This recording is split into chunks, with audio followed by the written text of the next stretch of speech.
Well, back with your regularly scheduled programming. We got another Moonkin Monthly. Unfortunately, not joined by Nick.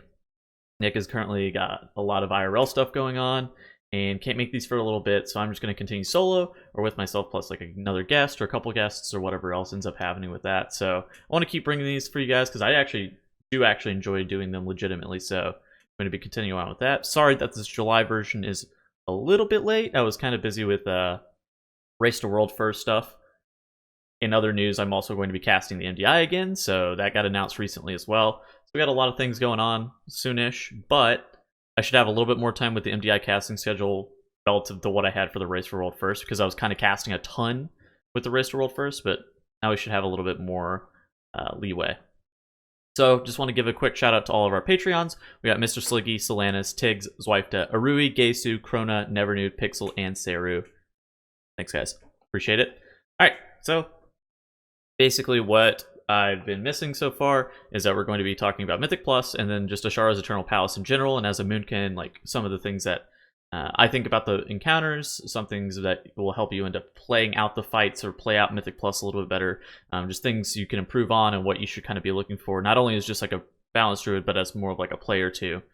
So yes, and with that, we can start with Azshara's Eternal Palace. So, one of the major questions I've been getting a lot of is, what essence do you run? And basically, it ends up coming down to Visions of Perfection, which Visions of Perfection has a chance to proc Celestial Alignment or Incarnation, depending on whichever you have talented. And then the Minor on Visions of Perfection has a chance to lower the cooldown of your cooldown as well, Celestial Alignment or Incarnation. So that's pretty good. I think it averages out to be about 2 minutes 30 seconds, 2 minutes 20 seconds-ish on your cooldown whenever you are running Visions of Perfection. And then you got Condensed Life Force. Condensed Life Force, obviously only good once you get rank 3. Very, very important to note that. Summons like a Rock Golem that once you have it at rank 3, it gives you, I think it's 10% haste, 5% damage, plus the Guardian Rockman, Rock Boy thing does damage too whenever it is casted on a target. So those two are the main choices for raid. And then you're pretty much almost always going to be playing Essence of the Focusing Iris Minor unless it's like a big AoE thing just for raid specifically, basically because Focusing Iris will the Focusing Iris Minor will continue to proc off dot ticks off your main target, so it's really easy to actually keep up on your target, so that's pretty good. So Visions of Perfection, basically you should run it if you actually really need the cooldown reduction on Visions of Perfection from the minor itself, but you should not run the minor by itself. Run the major, because the major is actually still pretty sick. In addition to that, you should also play it if you don't have Condensed Life Force rank 3. So you kind of need to just like know when you actually need the cooldown timings lining up. Obviously, having access to like 30 seconds reduced on your cooldown on average is going to be pretty solid. So that's about what you should be thinking about Visions of Perfection. Addition to that, Visions of Perfection can also have pretty wide damage swings just in terms of like how many visions procs you end up getting. And I've seen some logs of people with like 80% incarn uptime on the boss, and it's like, yeah, that's sick. Super RNG dependent, so it can be frustrating. I do understand, but at the same time, it'll average out, and generally speaking, Visions of Perfection is pretty good. Condensed Life Force, by far the most consistent option. It also helps that you can get pretty much all of your damage in bursts, so you don't have to rely on playing around like doing your rotation perfect with Streaking Stars procs and everything else that you do get from Visions of Perfection. However, it's not overly challenging to be able to do that correctly. So making sure that you just line up your Guardian Elemental with your Celestial Alignment is important in that regard. Also, you always go Condensed Life Force first, like the first global, and then the Celestial Alignment second global. Not like straight up opening up with that kind of thing, but like whenever you are using your cooldowns, you should go Condensed Life Force first and then Celestial Alignment second, just so that, because they both do encourage GCDs. All right, so with that out of the way, my general thoughts on Eternal Palace. So we can start with that. Overall, I think the instance is pretty good. I think from a damage dealer's perspective and from a balanced druid's perspective, I can speak on it a little bit differently. So from a damage dealer's perspective, I think it's got a decent balance. I think they've kind of opened it up to where melee are actually a little bit more playable. In this instance, I know in tiers past, melee have been pretty unfortunate. So it's been kind of rough for them. And then as a balanced druid, I think balanced druid is actually one of the better range DPS for sure, and it definitely, the only fight that I would actually even say we're bad on is Orgozoa, which we are just like catastrophically tragic on just because of how our AoE ends up working out, how much damage we end up losing by having to like dot all the voidlings if you want to do damage to them. So basically you just end up hitting the boss the whole entire time, but it can end up being not super great if you don't have a very balanced comp. So Bounce Druid pretty bad on Orgozoa, Bounce Druid pretty solid for the whole entire rest of the instance. So I would say it's above average. It helps though that we do also run Condensed Life Force, and we have a lot of our damage coming from streaking procs as well. So you end up you just end up in a pretty good spot with just your burst damage, and like priority target damage has always been Balanced Druid strength. So stuff like that is always going to make Balanced Druid significantly more desirable. So I want to kind of go through a couple of the fights that you end up having to play a little bit different as a Balanced Druid than you normally otherwise would. First of which is Lady Ashvane. I highly suspect that a lot of people who are watching this may be on Lady Ashvane Mythic at this point just because of how easily tuned the first 3 bosses of Mythic actually are. So Lady Ashvane, you can choose 2 different incarnation / cooldown timings with the 3 minutes or like the 3-minute CDs. So basically you can incarn on pull, so at 0, and then 3, and then at 6 with Bloodlust. The second option is incarning at 1 minute, 4 minutes, and then 7 minutes, and basically all 3 of these line up with the shield breaking, so you're actually able to crank the boss damage. So it really just kind of depends on what your guild needs, where you guys are composition wise, and like what else you end up needing. I know comps with like if you have like access to a significant amount of priests, and you actually believe that getting the boss sub 35% health wise is going to be significantly better, then that's always a pretty good option to incarnate 1, 4, and 7. I think in general that's probably where you should end up lining up. However, that's definitely not the best for your damage. That is just very important to note that getting your incarn, so you're only going to get 3 incarns like in general, so making sure that you do have one of those lining up with Bloodlust is definitely going to be more damage. So while the 1, 4, and 7 one might be the best for your team play, it's probably not going to be the best for your damage. Alrighty, so then after Ashvane, you of course have Orgozoa. One of the more interesting fights for Balanced Druid. Generally speaking, I think it's better. You're better off just like playing Stellar Flare and then just like single targeting the boss the whole entire time. I think just like, and then you Sunfire the ads, but you don't Moonfire them because it's too many globals wasted kind of thing.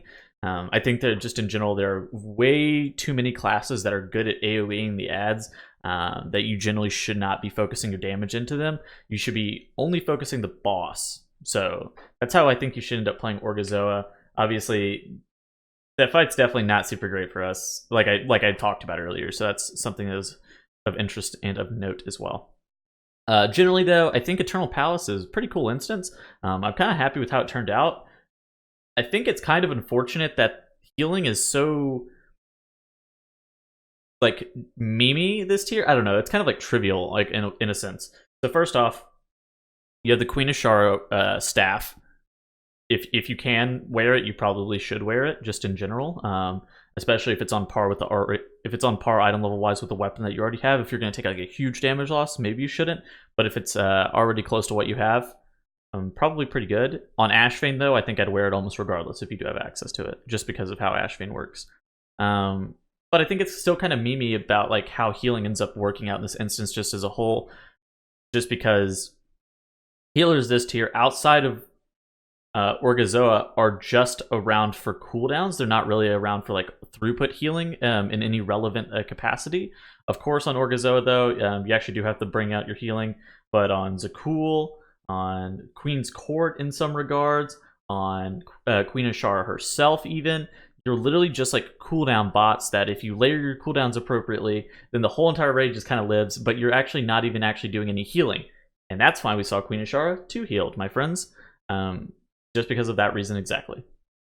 And then before I jump into Mythic Plus, I do also want to tell you guys that I will be making individual boss by boss fight kind of guides, give a little bit of insight as to like when you should be using your cooldowns, some stuff that helps whenever you are playing Moonkin on those fights. But those are yet to come because I've been kind of busy lately, but those are being planned and will be released in the future. So stay tuned for that and give us a subscribe if you would like to see some of those. All right, for Mythic Plus. Mythic Plus is in an interesting state with Beguiling, but let me start with some Moonkin specific stuff. What essence do you run in Mythic Plus? This is a question I've got a lot, honestly. Still not 100% sure, but right now it seems like you either take Visions of Perfection Major or Essence of the Focusing Iris Major. The reason for that being is that if you take Visions of Perfection, it's more of like a boss-heavy dungeon. Like if it's like a heavy tyrannical week and you're doing a super high key and you get like major value out of Visions of Perfection, it could also be very good as well. Essence of the Focusing Iris, trash heavy dungeons. If you're gonna go fucking ham and pull enormous, Essence of the Focusing Iris is also very good. If there is like a critical huge pull that you have to get through to make it through the instance, like you have to end up saving Incarn and Essence of the Focusing Iris for, and it's just like mandatory to complete the dungeon, also very good there too. In general, you can't really go too wrong with either of these two. If you're in doubt, I would say take Essence of the Focusing Iris because it's way easier to end up playing around as opposed to Visions of Perfection where you kind of need to know how to use your cooldowns appropriately. So that's just my opinions on that. So then for the minor, if you're taking Visions of Perfection Major, then you should take Focusing Iris Minor. Purification Protocol Minor, also very good. It does a lot of AoE. Memory of Lucid Dreams or Conflict and Strife Minor are both very good as well. Conflict and Strife rank 3, pretty undervalued as a minor trait for most people in the current state, but it is also very good. How to deal with Beguiling.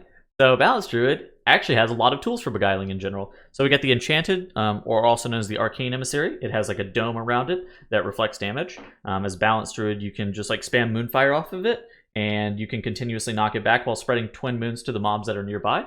That's very nice. You can also Trees it if you're really looking for that. You could Typhoon it if you would also like. There's a lot of tools that you end up having that you're actually able to deal with the Enchanted Emissary that most classes don't want to do. Or sometimes healers are... Okay, so most of the time your healer will do it, especially if you're in a coordinated group. However, if you're pugging and your healer is bad, or your healer actually has to heal a pack because there's something going on, then you should be the person who's dealing with the Enchanted Emissary. So that's one of them. Emissary of the Tides. So you got Entangling Root, and sometimes you just got to spam it on the Emissary of the Tides. Kind of sucks, but I mean, it's just how it goes occasionally. In general, though, I think... having your cooldowns available for the Emissary of the Tides, or like having an Arcanic Pulsar available for it or something like that is pretty good. Do note, you cannot trees the mobs or silence them with Solar Beam if they are nearby the Emissary of the Tides. So if you are using treants, you should hold them and wait until the Emissary of the Tide dies, and then use them. Same with Solar Beam. And then we got Emissary of the Void. Definitely interesting choice. Bounce through with the 45-yard range puts us in a unique spot where sometimes we're actually able to get line of sight whenever a lot of other people might have issues. So that's always very nice for us. In general, too, you should probably having your cooldowns available. Incarnation or Celestial Alignment. I've seen a lot of people actually playing Star-Lord. I still believe that just in general that Incarn is going to be a little bit better, especially if you're using your cooldowns correctly. But I've seen a lot of people playing Star-Lord, seen some success with it, so there's nothing really wrong with playing that. So if you're really on that Star-Lord train, don't feel bad about playing it.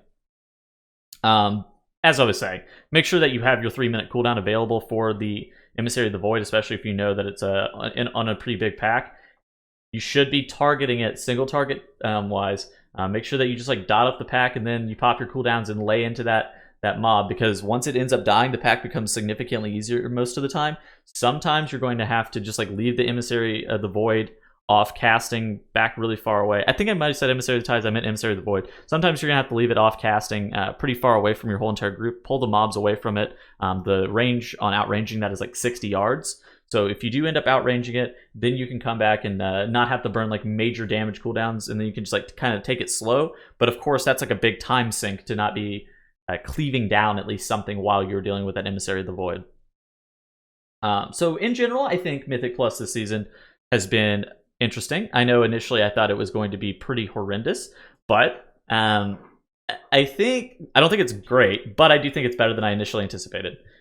Balanced Druid actually looks pretty sick. So especially if you're running in a coordinated group, Balanced Druid actually can be pretty good. Outlaw Rogue is on a completely another level, so you should probably, if you're going to play with Balanced Druid, you should probably play with double Outlaw Rogue though, because Outlaw Rogue, big damn, lots of utility. Especially has a lot of utility that Balanced Druid does not bring in its kit. So those are very important aspects to how that ends up working out. Then of course you have stuff like Just like other compositional stuff that you're probably going to end up running. Resto Druid seems like it's going to be the meta healer, so it seems like that's here to stay. Brought Warrior, Brewmaster Monk both seem pretty sick tank-wise. Of course, Conflict and Strife Major, if you're going to be playing that in Mythic Plus, if you have a Brewmaster Monk, you're probably trolling, because whenever they dodge, then they don't actually give Thorns the damage that is otherwise should have been going out. Sorry. But yeah, so that's that. I mean, and just in general, Balanced Druid just still was always very strong with just like all the tools that it actually brought to Mythic Plus just in general. And just the fact that with the removal of Reaping, we have a lot more opportunities for doing competitive amounts of damage relative to the rest of the group, plus the fact that our single target still is pretty sick. Again, like I said, I think a bigger decision ends up coming in the aspect of whether you take Visions of Perfection versus Essence of the Focusing Iris. Just think about it in terms of like dungeons. Like Sethraliss is probably going to be a Visions of Perfection dungeon. Same with King's Rest. Underrot seems like it'll also be a pretty good candidate for Visions of Perfection as well. And then you have dungeons like Ataldazar, Waycrest Manor. What else? Ataldazar and Waycrest Manor are very notable for being something like Essence of the Focusing Iris, where that would actually be pretty sick for you. I'm trying to think there's probably a few more that I'm just like overlooking. But yeah, those two are like Freehold. Ataldazar, Waycrest Manor, and Freehold seem like three very good dungeons just for Essence of the Focusing Iris, just with how they end up shaping themselves out.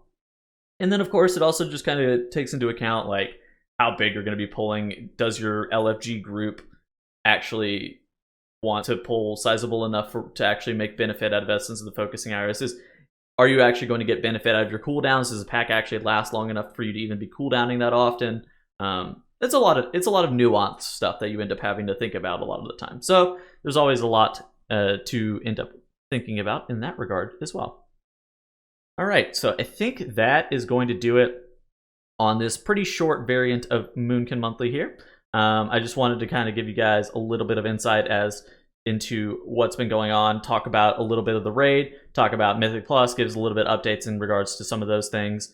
I am sorry that it was short. I do wish that I had another, I planned to have another guest, but that has fallen through. And of course, it's being August 3rd. I do want to get this video out. So I just wanted to kind of give you guys a little bit of something there. All right. I hope you guys have a great rest of your evening, and I'll see you guys later. Peace.